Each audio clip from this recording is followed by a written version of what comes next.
Mujeres que matan. La conexión entre muerte y escritura ha formado parte de los imaginarios teóricos contemporáneos.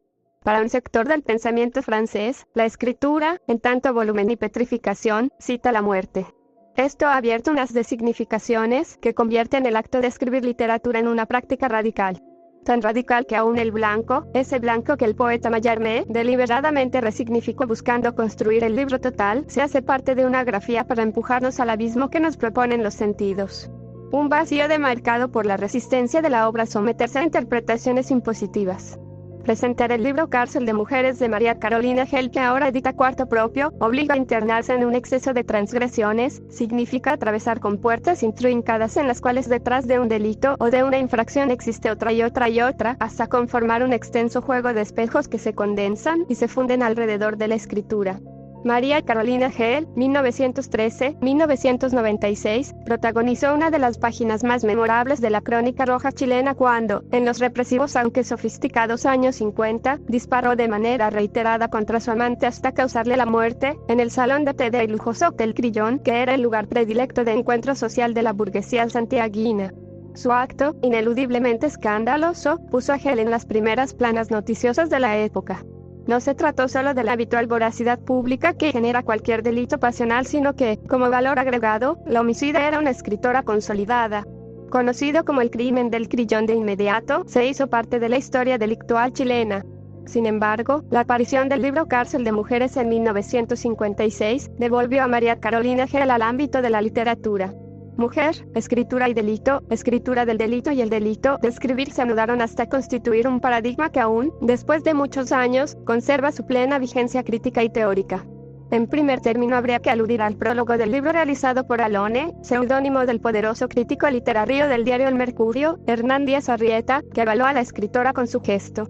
Pero, en rigor, el prólogo es mucho más que un mero gesto, pues el crítico reconoce que fue él quien impulsó el libro a través de la constante correspondencia que mantuvo con la autora mientras se encontraba recluida en el penal. De acuerdo al prólogo, Alone empujó a Hell a retomar la literatura, pues pensó en la escritura como una forma de redención frente al crimen cometido. Marcado por una fantasía cercana a un romanticismo ingenuo, Alone vislumbró la cárcel como el lugar paradisíaco para ejercer el oficio de escribir y, por eso, mencionó los nombres de Miguel de Cervantes y Oscar Wilde. Pero, sin duda, la inclusión de Alone en el libro, su poder literario, su prestigio público, fue, además, una estrategia para relegitimar a María Carolina Hell ante la opinión pública y frente a su grupo social. No obstante, su título, Cárcel de Mujeres, resulta un libro irreductible en varios sentidos. Su género es incierto, se desplaza entre la ficción, el testimonio y la autobiografía. Esta hibridez que impide su catalogación radica en su estructura fragmentaria. El fragmentarismo es el elemento que desestabiliza la certidumbre en torno a cualquier definición. Más que abordar su propio delito, la narradora, sin nombre, se aboca a relatar las particularidades de las otras reclusas, quebrando así la expectativa de recibir, a lo largo de la lectura, la confesión de una asesina. Es más, María Carolina Hell se refugia en el poder que otorga la escritura para construir un relato accidentado, en el que su narradora consigue perfilarse como una conciencia moral superior. Alterando los presupuestos, la protagonista de Cárcel de Mujeres se convierte en la enjuiciadora del penal, pues su situación social acomodada le permite habitar en el llamado pensionado, lo que la aísla del resto de sus compañeras de prisión. La cárcel se transforma, para ella, en claustro y, desde ese lugar, la narradora extiende su mirada sobre las otras reclusas, solo que ella puede verlas sin que, a su vez, pueda ser observada por nadie. Siguiendo el pensamiento de Michel Foucault, esta narradora más bien se identifica con el rol simbólico de guardiana, mediante la ejercitación incesante de una mirada panóptica sobre el resto de los cuerpos encarcelados que pueblan el lugar. Así, se establece un ojo femenino doblemente privilegiado en la medida que, desde sus beneficios, transforma la mirada en escritura. Su mirada vigilante es la que le permite descubrir el secreto que esconde cualquier cárcel y de la que no es ajena la cárcel de mujeres, la homosexualidad. Surge entonces la disposición lésbica, prácticamente ausente, hasta ese momento, en la literatura chilena. Más allá de las imágenes y las metáforas con las que el texto indica el amor entre mujeres, le correspondió a Hell horadar los tabúes sociales al asumir el lesbianismo como opción y práctica sexual. Pero claro, detrás del conjunto denso de desobediencias, está su propio crimen que la lleva hasta la cárcel. El homicidio del amante se constituye en trasfondo de los diversos relatos. Sin embargo, los motivos se diluyen. Cada vez que la narradora empieza a explorar en su acto criminal, las palabras parecen desviarse o camuflarse o volverse especialmente elegantes para equilibrar así la violencia de la bala. El relato alude a más de una versión, más de una razón para el crimen. Sin embargo, la línea argumentativa dominante insiste en que ella cometió el crimen para así cumplir con un deseo no explicitado del amante. Que ella solo obedecía a ese deseo oscuro, confuso, tenso. Al adjudicarle al amante la latencia de una pulsión de muerte, la obra se ubica en la esfera de una relación exclusiva, maldita, absoluta, cercada por la violencia. Quizás lo más medular de la obra radica en que la narradora de Cárcel de Mujeres reclame para sí un lugar inesperado cuando se describe a sí misma como la víctima. Ella sostiene, de manera oblicua, que fue escogida por el amante para cometer su propio asesinato. En este sentido, Cárcel de Mujeres es una obra porosa, plagada de contornos irregulares y altamente seductora. Estamos frente a un libro minoritario, prácticamente único. Ya sabemos que son incontables las mujeres que asesinan a sus amantes, incontables también las mujeres que escriben. Pero Cárcel de Mujeres es más que eso, es la materialización de una estética femenina inteligente e implacable. Es también la posibilidad de internarse por el trazado literario alojado en la creatividad de una mente asesina. Prólogo.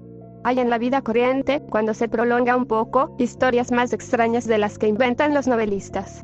Un día alguien recibe una carta. Nada. Una carta como tantas en que una joven aficionada a la literatura habla de libros, insinúa preguntas, escondiendo, probablemente, propósitos de escribir. Se contesta, se cambian ideas, y el diálogo epistolar, interrumpido, a veces, por largos silencios, prosigue. La joven ha escrito, ha publicado. Otras cartas van y vienen. La ciudad es grande y dos personas que se conocen por correspondencia pueden habitarla durante años, durante muchos años, sin llegar a encontrarse nunca. Existen amistades así, a distancia, conversaciones en las que ninguno ha oído la voz del otro ni lo ha visto. Hasta que un día estalla un suceso dramático, extraordinariamente misterioso, que desconcierta a todos. Y he aquí que el diálogo intermitente, la conversación lejana, las palabras cambiadas de tarde en tarde, se reanudan y se hacen frecuentes. La escritura está en la cárcel. Su corresponsal ha pensado muchas veces que no hay sitio para escribir comparable a la celda de un prisionero. No queda, desde luego, otra cosa que hacer ahí. Meditar, leer, comunicarse con el mundo a través de la incomunicación. ¡Qué sueño! Ninguna interrupción, fuera de las regidas por un inmutable orden. Ni visitas, ni llamados, ni invitaciones o tentaciones. Una serie de obras maestras ha comenzado en esos sitios, obras que han enriquecido las literaturas más ricas nacieron en esas estancias donde toda incomodidad tiene su asiento, voces lanzadas de profundis han hecho entrever a los vivos la casa de los muertos. La escritora reclusa oye estos consejos. Escriba, cuente, diga simplemente cuanto sepa, porque, aunque se trate de usted misma, usted no lo sabe todo.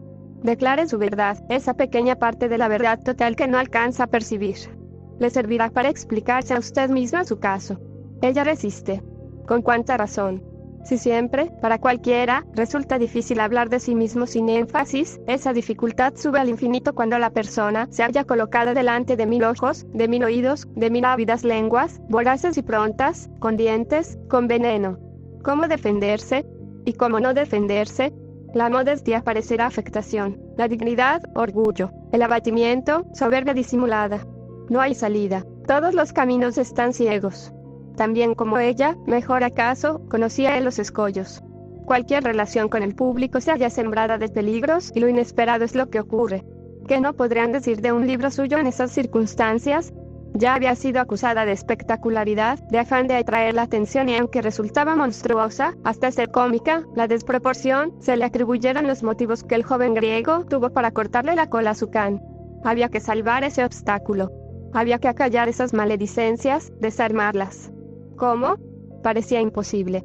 Pero y es verdaderamente aquí donde comienza la novela inverosímil. Carilla tras carilla, empezó a llegarle al consejero desconocido uno de los relatos más penetrantes, más dolorosos, más extraños, en su absoluta desnudez, que había leído.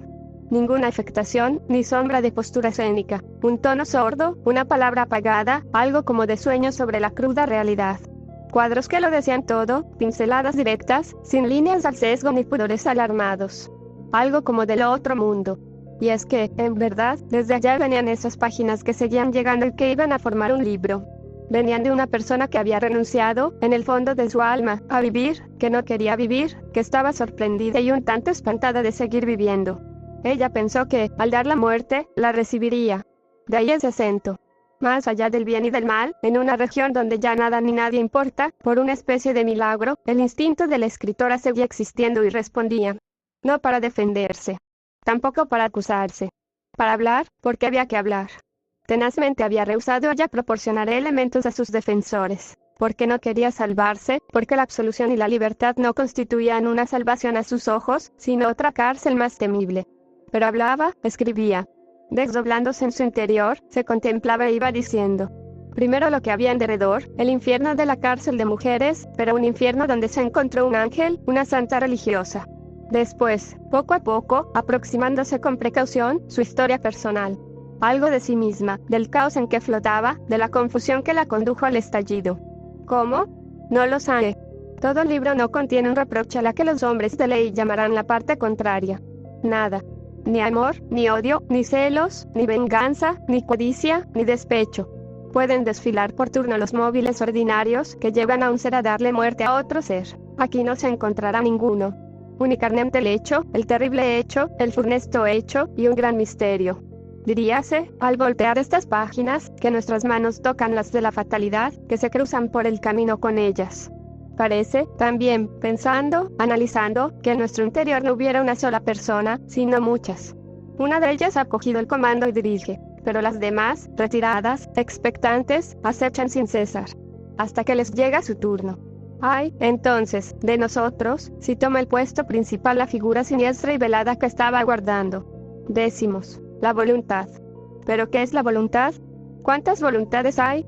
Fuerza compuesta y resultante de númerosas atracciones y repulsiones, la voluntad obedece a leyes desconocidas, como los astros, se forma y se deforma en virtud de circunstancias imprevisibles, sufre el influjo del viento que pasa y la estrella que cae. ¿Qué sabemos de los personajes mágicos que en un momento se apoderan de alguien, le hacen sacar el arma, apuntar, herir, matar, sin que al futuro Chor le quede sino asumir la responsabilidad? Pero esta cadena de misterios que hace subir la libertad, la voluntad y la responsabilidad hasta quien lo creó todo, solo constituía, en este caso, un aspecto del enigma que la obra, ya escrita, planteaba. Había otro de distinto orden, no menos inquietante. Esto exige cierta explicación. Ocurre en los dominios literarios que la palabra fondo ocupa generalmente un sitio que no le pertenece, implica lo esencial y determinante, sugiere lo que más importa o permanece. Y no es así. La forma, que suele tomarse como accidental, cosa de superficie, sin trascendencia, representa, por el contrario, al individuo y en su alma misma, su espíritu, cuanto hay de eterno y vivo en el arte, lo que revela, aun involuntariamente, el temperamento, la fuerza, el temple del artista, su potencia creadora, su actitud para expresarse. Puede el autor de un libro estar diciendo o queriendo decir algo, mientras su estilo, la cadencia secreta de frases y palabras, manifiesta, contra su voluntad, otra distancia, incluso contraria y hasta indiscreta. La belleza, acaso, no se produce sino en la concordancia de impresión y expresión, entre la intención y el efecto realizado, sean cuales fueren las otras condiciones. Este mensaje cifrado de la forma, no a todos, naturalmente, les llega con igual claridad. Pero se impone a todos. En el caso de este libro, asume el papel de una defensa tácita. Es una manera entregada, sin rodeos, sin armas. La dignidad de la actitud, la elevación del tono, la justeza de los rasgos presentan algo de sonambúlico. Diríase que la autora ha escrito llevada de la mano, con los ojos vendados. La música delicadísima que a cada paso alza un problema no hace sonar más a la nota desacorde. Sus obras anteriores dejaban errar una imaginación extraña por escenas reales, que el modo de tratarlas volvía insólitas, como buscando algo a tientas en la sombra. Eran paisajes que uno había visto, pero con una mezcla exótica indefinible. Eran personajes verdaderos, que se podía encontrar en la calle, pero tocados levemente por un color, una línea, con no se sabe qué acento de una vaga región medio conocida. Adentro, muy adentro, el extravío. Ahora todo ese misterio estalla en luz, no para aclararse, sino para hacerse más misterioso aún y plantear su secreto en términos imperativos. Ha habido un hecho, un espantoso hecho que tampoco se explica, que lleva el mismo sello de extrañeza del estilo, del paisaje, de los personajes. Una muerte sin motivo. La lucidez aparente es total. La escritora razona sin defecto, podría enseñar a un profesor de lógica el encadenamiento de las ideas. Pero ahí está el acto tremendo, el dramático disparo.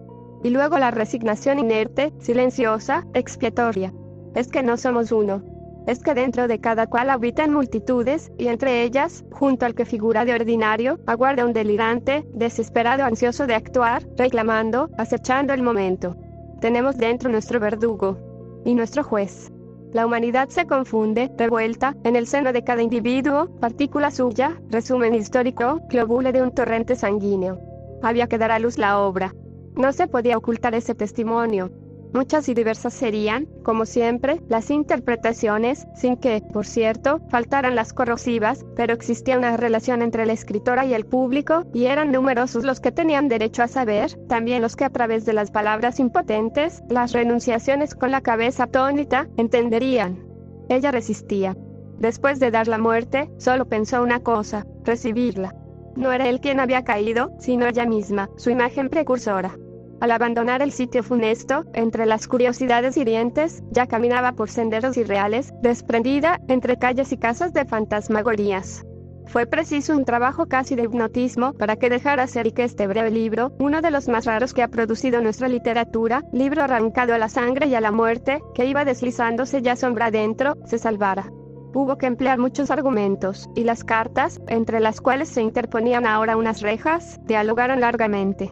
Los que permanecen vivos tienen esa obligación de tender la mano a quienes van hundiéndose, sin ánimo ya ni deseo de remontar al aire para respirar, con tanta más razón si al hacerlo atraen desde las aguas profundas secretos que casi nunca logran ver la luz. Alone. Murmullo de voces, prolongado, tenso y sordo en su continuidad ondulante, que solo termina con el fin del día. A espacios casi regulares lo oyen palabras sueltas, carcajadas, herejías. Una recluida y que tiene una linda y fresca voz ineducada a aquella edad es y, generosa, a todo grito. Por lo común, remata en una risa igualmente hermosa y plebeya. Las frases que dice las enlaza por hábito con alguna injuria que, cosa singular, no altera el claro timbre que rasga el aire. La dueña de esta bonita voz es llamada aquí María Patas Verdes. Tras ella puede oírse a veces la fina, mesurada, aristocrática voz de la verdad. Madre que ejerce allí su mandato. Después el murmullo se restablece y parece mecerse como ligera marea de un lago salvaje. Sin embargo, se sabe que, súbita, cuando menos se la espera, la chamaca lanza su cantar de voz aguardentosa y envejecida. Canta con sumo empeño como si creyera que es necesario, pero inopinadamente y sin transición inicia extraños discursos histriónicos, que son recibidos con carcajadas estruendosas, y la arante tútica estalla en el patio y parece desbordar de él. Obtenido su éxito, debido casi exclusivamente a una manera jocosa de evocar el ser del sexo contrario, la chamaca vuelve a su canto y su voz, se diría que arranca del mismísimo sedimento alcohólico de su vida. Normalmente ella sale un viernes, y es traída el domingo al amanecer perdidamente ebria. Cuando alguien hace una alusión un poco sorprendida respecto a su pronto regreso, responde en un tono satisfecho, alegre y un poquitín desafiante que a su casa no más llega. Pero aquí a la María López. Ella está encolerizada y, contumaz, enhebra un rosario de obscenidades cuya fluidez delata su uso cotidiano. En verdad, sorprende el que no vacile nunca entre una y otra. Se excita con su propia rabia y amenaza a alguien. Esta amenaza se cumple repentinamente. Ella extrae, no se sabe de dónde, una gilleta y abre la carne de aquella que despertó su furor. Se arma un revuelo endiablado, todas claman y gritan, acusan y defienden. Llega al cabo, el vigilante hombre un poco desamparado entre mujeres, coge a la María López, a pesar de la opinión muy procaz que ella emite a borbotones sobre él y su virilidad, y la arrastra a un calabozo, llamado la solitaria, celda subterránea a la cual parecen temer las mujeres casi con superstición. En efecto, no se dice que una vez se encerró allí a una mujer que consumó con otro una matanza, la más alevosa de que se tiene recuerdo, la cual mujer desapareció una noche sin que quedase de ella más rastro que un gajo de cabello con piel sanguinolenta adherido a la muralla. Y según parece, ocurrió esto a las 12 de una noche de San Juan. No obstante, pasado algún tiempo, la María López hará la misma escena aparecida. La potencia de su perversidad supera el pavor de la mazmorra. Pero camos. Ella de pronto la ama a alguna y le prodiga adjetivos en extremo tiernos. En su voz, que parece formarse en un punto preciso entre su nariz y su garganta, vibra, salaz, una secreta alegría, y entonces de un modo inequívoco uno percibe que es lesbiana. Se piensa enseguida, con un cierto terror, que su sexualidad así dirigida debe tener expresiones casi bárbaras. Pero hay que reconocer que ella vive largos días apacibles, en los que su comportamiento linda en la bonornía. Estos han menudeado desde que a la verdad madre, que no hallaba qué hacer con mujer tan bravía, se le ocurrió que quizá dándole alguna labor de responsabilidad reaccionarán sus dormidos sentidos sociales. La madre se arriesgó, le entregó las llaves de no sé qué alacenas a su cuidado, y la María López adquirió cierta prestancia directriz que le impide incurrir en fechorías. Mas, de pronto todo es echado a rodar. Su instinto de dependencia reflota y aquella que lo despertó empieza a pasarlo mal. La María López, una vez más, visita el calabozo. A veces llaman a una tal Olga Sanuesa. ¿Quién es? La María López. Estos son 2 de los 4 nombres que ella usa en la sociedad de Lampa. Un día, el esplendor fulgurante de un sol de invierno me llevó instintivamente a abrir la ventana. En el preciso instante de hacerlo, una voz de mujer casi adolescente atravesó la transparencia del aire. Transmitía una orden que ella descompuso textualmente así: ya, dicen que vengan las que llegaron por hurto, robo, asesinato y otras cosíacas. Las curas que se queden. Sonreír fue inevitable. Ah, yo no os conocía en mí, sonrisas temblorosas, muertas antes de nacer. Y fue inevitable también recordar que allá, en el mundo de afuera, se hacen bromas y chanzas sobre aquellos mismos delitos, pero con una noción de ellos ajena y real. Acá se practica también la burla, más ruda, brutal, ella cae sobre hechos ciertos, espantables en su impávida veracidad. Una vigilante grita: Juana Rojas, del patio de las guaguas. Ahí están ellas, las que llegaron grávidas, o con la criatura, recién nacida, entre los brazos. Ellas cayeron, primero a la llamada falaz del instinto, y después en el delito a veces maligno, a veces o casi siempre hijo de la miseria. Una semana haría, quizás, desde mi llegada. Todavía alojaba en las camas de allá arriba. FL pensamiento, entorpecido y fijo en una realidad inabordable, acudía lento a la percepción de los objetos y los seres. Aterida, miraba a través del vidrio apenas cubierto de vieja pintura. Miraba hacia rato sin ver, mas algo me desazonaba y bruscamente mis ojos definieron la figura de un niñito. Pequeñito, regordete, con ese cierto empaque de los niños pobres y sobrecargados de prendas heterogéneas. Él daba pasitos vacilantes. Ese niño se me entró en el alma, y, no sabiendo entonces ni ahora por qué, me eché de bruces a sollozar sordamente y como si mi entendimiento fuera excedido por algo. Mi corazón enloquecido hacía una mezcla alucinante, obscura e irracional con aquel niño chiquito que trataba de andar en una cárcel y el dolor que estallaba de ese corazón y quebraba las raíces de mi vida. Después, mucho después, enervado hasta el agotamiento del ánimo, sentada al borde de la cama, hubiese rogado que me rajeran a aquel niño si no hubiese sido yo una presa. Había, entonces, mirado por primera vez el patio de las guaguas. Las noches en un penal son profundamente silenciosas. Cada ciertas horas apenas turba la paz el andar del vigilante que hace la ronda nocturna. El paso y la quietud cae otra vez a plomo sobre los pabellones y patios como una forma misteriosa de condena. Pero alguna noche, con la agudeza del filo de una hoja cerada, rasga el aire negro un grito inhumano, desgarrado y horrible. Uno empieza a sufrir, pero se queda quieta mientras el corazón pulsa acelerado. El silencio ha vuelto a cerrarse, siniestro. Pasados unos minutos un nuevo grito, más espantable y penetrante aún, vuelve a herir la noche. De espaldas, palpitante, uno se pregunta qué ocurre, qué va a ocurrir, pero no osa moverse. Y un tercer clamor, como nacido de la entraña de una bestia que va a morir, atraviesa en horrible parábola el ámbito del presidio. Es seguido de voces comunes, puertas que se abren y cierran, andar de gente, pero el todo sujeto a una calma extraña. Uno quiere comprender, y fuerza el cerebro para que comprenda. Las gentes siguen en su andar calmoso, se cierra de nuevo alguna puerta, y, en un instante, alguien, una mujer como siempre, dice nítidamente a otra casi debajo de nuestras ventanas: viene ya la ambulancia. Parece que van a hacer mucho antes. En el mundo una mujer condenada da a luz un hijo. Cierta tarde, casi pegada a mi ventana, alguien llora. Su llanto tiene todavía las inflexiones del lloro de una niña. Acaba de llegar. Algunas se acercan y tratan de saber qué tiene, pero ella continúa llorando. Le preguntan por qué ha venido y ella guarda silencio. Pero la voz de la María López dice desde más allá, informativa: intento de suicidio. La sangre escapa de mis labios y alcanzo a hacer un vivo movimiento de empezar a correr hacia ella y llegar allí y mirarla dentro de sus ojos. Pero una presa del pensionado no puede pasar al patio por días, ni las de aquí pueden pasar el proceso, ni las de ese al pabellón de las condenadas. Voces de la cárcel de mujeres, multiplicidad de voces. Murmullos sin tregua. Gritos que se alzan, perdidos, para caer después, inútiles, en el pequeño mar murmurante que parece tragarlos. Voces que por sí mismas crean imágenes precisas, confirmadas por esta o aquella mujer divisada desde mi cuarto cuando ellas van allí, arriba, a tender sus ropas míseras de colores inciertos. Pero después viene la noche y el silencio empieza a detener el tiempo. La cuarta después de mi llegada yo escribí, casi ajena a mi ser, esto que sigue. Denantes, en un pabellón cercano de las presas que llaman del patio, 3 empezaron a conversar a gritos. En el silencio percibí mecánicamente las primeras frases y de súbito me llegó el golpe que me hirió a lo largo de la vida. La mujer relataba un hecho sexual. Una angustia incontrolada y la violenta necesidad de no ir me encogió. Me aturdí. Y me agazapé como animal que acosan. Mas, así encogida, olvidaba yo el propósito rígido, impávido, de aceptar todo el mal que venga. Entonces alcé el rostro pronto a aquella oleada canallesca. Y escuché. Y recibí en mí las risotadas lascivas y toda la obscenidad que daba el tono a esa voz que repetía las frases, que insistía sobre la imagen brutal, que reía aguda. Esa voz hablaba del sexo del hombre, lo exhibía con la más desnuda procacidad. Era el sexo espantoso, proclamado a gritos, escarnecido por el desprecio depravado, envilecido por la burla soez. Una orden autoritaria desde la distancia, y sobrevino el silencio y con él toda la visión de mi vida. ¿Mi vida, qué fue? Timidez, huida de la vulgaridad, temor del hombre, anhelo de un narcisismo que no dejó jamás. Soledad.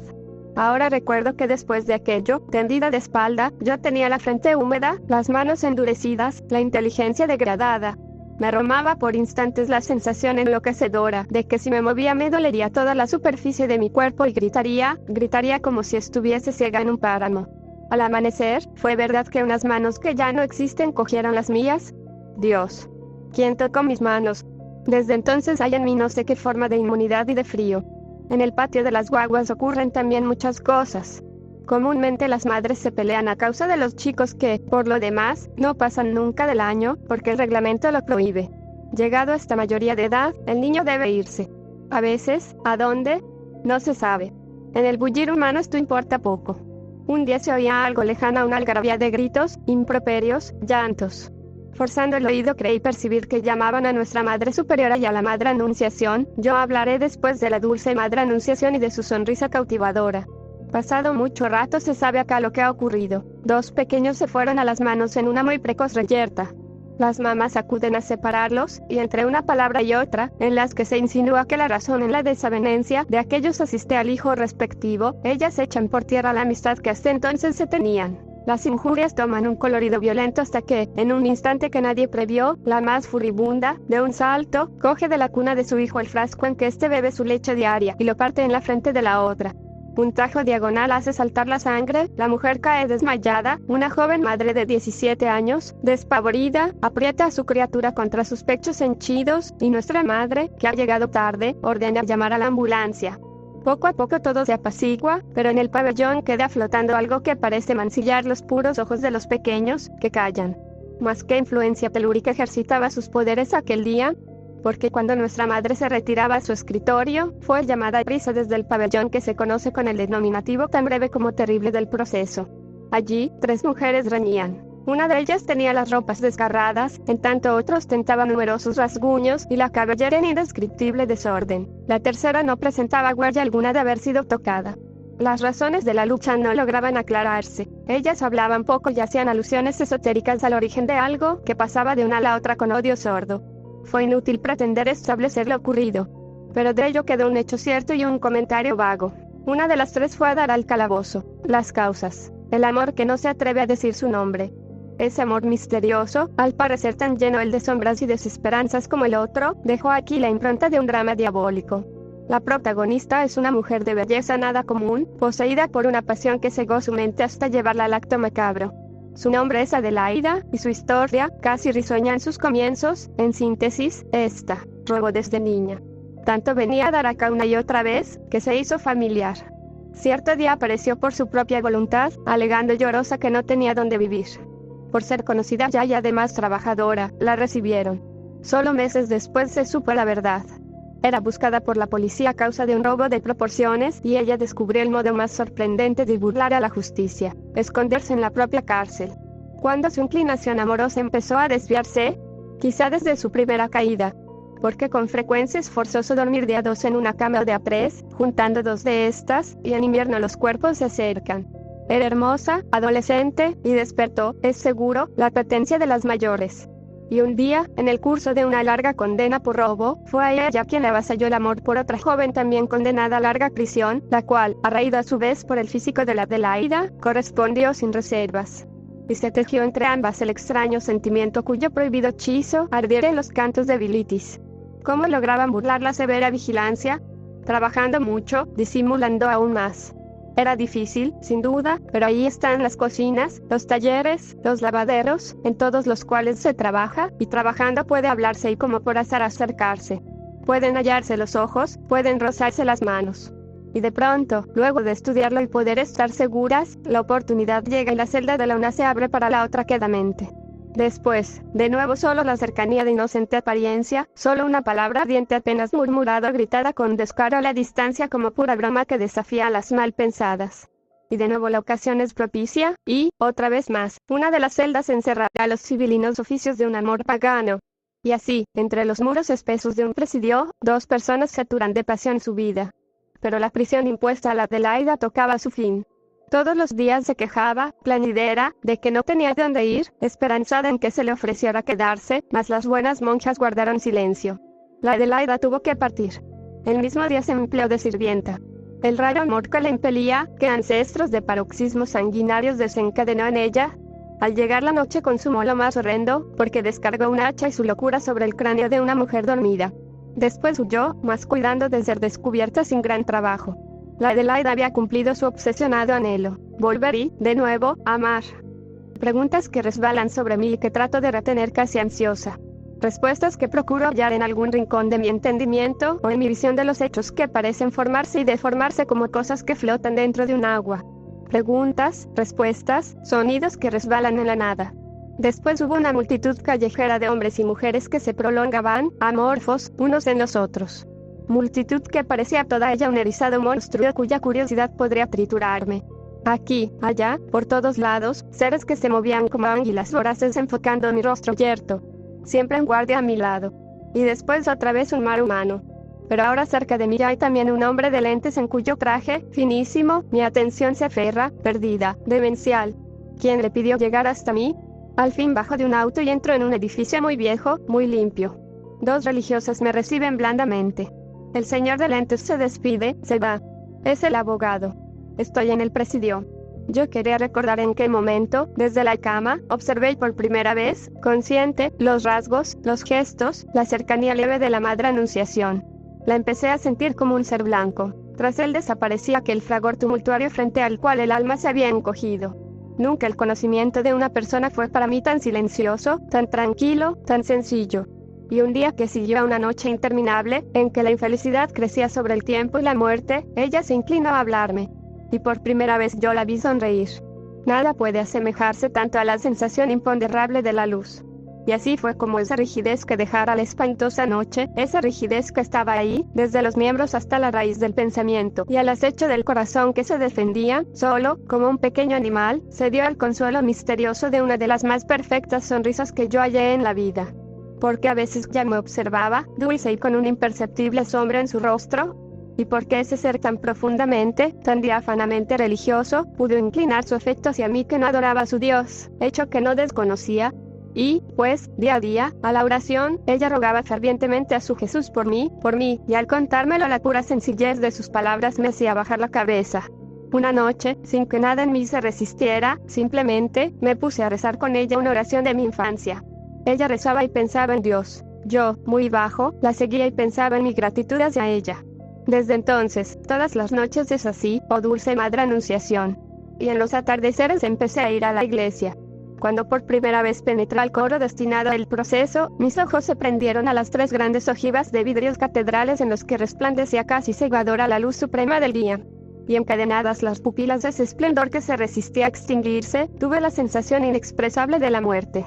Algunos días después, cuando llegaba más tarde, el pequeño templo estaba sumido en la penumbra. Una lamparilla, cuya luz vacilante emergía desde un vaso, hacía temblar grandes masas de sombras, aromas desvanecidos de incienso, misterios dormidos en la quietud del tiempo. Todo allí parecía abismarse en la oración por sí mismo. Y busqué a Dios. Puramente, busqué a Dios. El silencio y la soledad sobrenaturales continuaron, sin embargo, más allá, sin un signo hacia mi espíritu perdido. Y busqué entonces una sombra entre esas sombras sagradas, llamé como nunca jamás misérrima, y esa sombra y ese silencio y ese Dios estaban siempre más allá. Después volví la mirada hacia el Cristo con sus brazos tendidos en cruz desde hace 20 siglos. ¿Qué gesto hallé en su rostro apenas visible? ¿Acaso no se inclinó su frente, asintiendo, porque era cierto que él fue solo un grande, un inmenso suicida? Y volvían los atardeceres que siguieron. Y oscilaba la luz de la lamparilla, cumpliendo su secreto ritual con las sombras. Volví, porque estaba allí la paz de la espiritualidad eterna, aunque la fe no me era dada. Lo espiritual, ¿qué es en el hombre? ¿Cuál la verdad de su existencia cuando después la cabeza debe inclinarse frente a la verdad arrolladora de una mujer que allá en el patio de las guaguas, ha sido tomada por la cólera más feroz, cólera cuya crecida llega hasta el límite último del furor? Porque ella, viéndose impedida de abalanzarse como ciega fiera sobre otra, para arañarle en el rostro y desgarrarle en su cuerpo, revuelve su ira contra sí y empuñadas las manos golpea brutalmente su vientre grávido, en tanto grita al hijo, dormido dentro de ellas, entre ofensas obscenas: guachoro. Entonces, pues, uno inclina la cabeza y empiezan a agitarse las pulsaciones adentro de las venas y la angustia de la vida que corre, porque si hacia la nada se entra en el propio yo abandonado y solo, en el que su tristeza tocó fondo, es decir, el que llega a conocer la más mortal de las sensaciones de dolor, el tedio en el alma. La María López entró en la cocina con sus llaves en las manos en tren de consulta. La maestra cocinera y sus ayudantes, inclinadas sobre una marmita, manipulaban un cocimiento. No la vieron. En cambio ya vio sobre la mesa un regular paquete. Lo palpó, comprobó esa cierta blandura que caracteriza un paquete de ropa, miró hacia aquellas, que continuaban en su faena, y cogiendo el envoltorio con la tranquila rapidez del profesional, desapareció con él. A la María López le había sido infiel el sentido del tacto, porque minutos más tarde la verdad madre clamaba por la pérdida de un paquete de merluzas y ordenaba un registro. A alguien, tal vez una novata que ignoraba las leyes de los penados en orden, a que es mucho mejor guardar silencio, delató a la hurtadora. O fue quizá alguna vieja y temeraria enemiga. La María López, que se puso iracunda, negó redondamente, negativa que le dio ocasión para aliviarse de una sobrecarga de improperios que su buen comportamiento de los últimos días había economizado. Por último, hubo de comparecer ante nuestra Madre Superiora, y luego de una amonestación verbal, de esta se oyó a la María López exponerle ciertas teorías psicológicas respecto al efecto funesto que en ella hacían las acusaciones de que era objeto. La pronunciación que ella adoptaba mientras exponía sus puntos de vista era en extremo cuidada, tanto, que transformaba ciertas diéresis de finales diptongados en dos sílabas cabales, interpolando una D, B gramos, frío por frío. En todo caso, su seriedad imponía. Y los efectos a que hacía referencia se hicieron sentir al día siguiente, cuando trabó pendencia con su delatora. Separadas a tiempo, se ordenó el traslado de la María López al proceso. Después de un par de horas de estar allí instalándose y argumentando con las otras el caso en que se hallaba, dijo que se le habían quedado algunas prendas en su antiguo patio, consiguiendo autorización para volver a recogerlas. Volvió, y en vez de ir en busca de las dichas prendas, se dirigió rectamente a donde su enemiga, y sin dar tiempo para la menor defensa la cogió a bofetadas tan rápidas, que aquella pronto fue derribada casi inconsciente, lo que puso término natural, esta vez, a una riña de la María López, quien partió con paso calmo a la vera de la verdad madre, maestra de aquel pabellón, que llegó a buscarla. Por el camino, a la reprimenda que le dirigió la monja, la María López respondió textualmente: «Madrecita, ahora usé mis manos. La próxima vez la parto en tajos». Y como aquella le preguntara de dónde podría sacar el arma cortante necesaria a su propósito, respondió: «Es cuestión mía». En efecto, nunca se logra saber cómo, pero en su oportunidad, a pesar de la triple reja, a pesar de que todo paquete destinado a las presas es revisado primero en la guardia y después por la vigilante, el arma aparece. La María López, pues, ha cambiado de escenario. Pero no hay lugar a percatarse mucho de que está ahora más lejana porque otras que se mantenían distantes, tal vez por ella, ocupan el campo libre, y un día una singular conversación empezó así. Una mujer que se encontraba más cerca de mi cuarto, llamó a otra en tono quejoso para que la ayudara en algo, según deduzco, a extender unas ropas. La interpelada empezó a contestar desde lejos, primero imitando, es decir, remedando la voz de la otra, y enseguida, y a medida que se acercaba, adoptando su propio tono a la par que sus palabras, iban también cambiando desde el decir corriente hasta los más lujuriosos de nuestros. Tuve un indefinible temor de que pudieran irse a las manos ahí mismo, pero algo indeterminado en ese tono se apagaba y en aquellas injurias que se volvían tanto más graves cuanto mayor era la sensualidad que el matiz de la voz les daba, conseguía en el primer instante dejar perpleja. Después, comprender no fue difícil. Sintiendo que empezaba a enrojecer, retrocedí hasta el fondo del cuarto. Entonces ese amor podía contener tanta sordidez como el otro amor cuando procrea sórdidamente. Oprimí con violencia mis manos contra mis oídos. ¿Y por qué? Porque estallaba yo en sollozos que ahogaba con mis puños.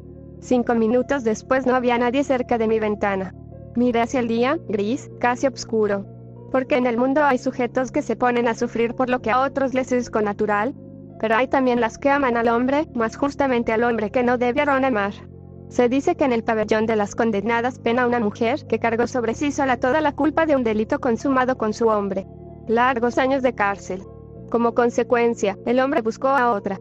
Sin embargo, muy opuesta es la idiosincrasia de la Ofelia, mujer de baja estatura, que sustenta, a gritos, entre otras, la singular teoría de que cuando ocurre un robo debe castigarse, por cretino, al que es víctima de él. En la Ofelia todo rasgo, en particular su nariz, tiende a achatarse, pero su ánimo es levantado y definida su pasión por la libertad y por el hombre. 5 veces ha huido. En una de estas fugas fue atrapada en cacería. La guardia, formada solo por 6 hombres, lo advirtió a tiempo, mas ella se escapaba precisamente por donde, a causa de las muchas puertas que era necesario violar, nadie vigilaba. Se deslizó a la calle, pero al empezar a correr fue vista. La mujer corría como una liebre y la distancia que puso entre ella y los hombres obligó a estos a hacer descargas. Una bala le dio en un muslo, pero siguió corriendo. Bruscamente, cayó. La Ofelia fue conducida de nuevo a la prisión. Pero ella asegura, alzando despreciativa la menguada barbilla, que la próxima vez no han de cogerla. Porque el caso es que por ningún motivo está dispuesta a cumplir su pena, 15 años y un día. A su juicio, cualquiera mente bien puesta comprenderá con facilidad que no se pasa tal número de años, así como así, lejos del hombre. Parece que desde hace mucho rato lucho pesadamente por no despertar a causa de que alguien canta. El insomnio ha desplazado un sueño de plomo hacia la mañana, pero por último la dolorosa transición cede y el canto de la chamaca crece hasta mi conciencia. Ese canto se compone, sin variar, de una especie de glissado ascendente y otro descendente, hasta algunos tonos más abajo de la nota inicial, y su asunto trata de un compadre de quien alguien se enamora. No lo capto muy bien, pero sí el agregado que ya otras veces le he oído. Inspiración a todas luces exclusiva de la chamaca. Y entonces para consolarme, ay. Yo me tomé mi cañón, yo me tomé. Me parece que mi ignorancia es grande respecto de ciertas voces que animan el calor de mi país. Me llevó varios días comprender que, a la chamaca, lo que se conoce por una caña de vino, le suena a ella como cosa mezquina, ridícula y cursi. El término que se compadece con sus ideales al respecto es un cañón de vino. De ahí su estribillo. Por largas horas la chamaca es casi cumplida en sus expresiones. Solo de vez en cuando parecen asaltarla agudos recuerdos de sus compañeros que, como ella, viven en transeante vaco, y entonces la ternura descompone su lenguaje, pero los acentos de su voz vinosa mantienen no se sabe qué candidez natural invulnerable. Ignoraba yo otra expresión que a veces atraviesa el patio de un cabo al otro, ya como afrenta, ya a modo de simple y despreocupado apelativo. Patinadoras. Quizá la oía antes y no caí en la acepción del caso. La María Patas Verdes viene aquí por patinadora. Mujer joven, rubia, casi bonita, ligeramente maciza, su voz ajusta a su físico. Hace muy poco pude verla por vía no corriente. Ella fue alzada sin más trámite desde las piernas por 2 o 3 mujeres, para que alcanzara el borde de la tapia que divide el patio por 10 con el pasillo de acceso a él y el patiezuelo del pensionado que da a mi ventana. Apareció su cabeza rubia, su redonda cara fresca y su gesto de chico audaz, para gritar a otra, que partía al juzgado, un mensaje del todo incomprensible para el profano. De pronto las que la sostenían, le advirtieron entre risas y viva excitación que venía la vigilante que, por lo tanto, la soltarían, cosa que hicieron antes de que la María Patas Verdes tocara el suelo. Cómo cayó no lo supe, pero la risa ahogada de sus compañeras se fue extendiendo por el patio como una ola amplia y solapada a la que el temor y el espontáneo encubrir a las culpables ponía sordina. Dado el oficio de la María Patas Verdes, estuve imaginando que aquel recado contenido en palabras, cuyo sentido recto era evidentemente torcido, hasta formar clave de uso personal, tendría como destino a algún hombre que se interesó por ella más allá del puro encuentro fortuito, y que podría quizá interceder en favor de su libertad. Mas, cosa extraña, pocos días después oí decir que se amonestaba severamente a la Rosa, mujer que venía al pensionado a servir la comida, porque llevaba y traía cartas escandalosas entre la María Patas Verdes y la fresia del pabellón de las condenadas. De este hecho contradictorio surgía, clara, una conclusión: ella es, pues, ambidextra. Pero todo esto parece rozarla puramente en la epidermis. La pasión no habita en ella.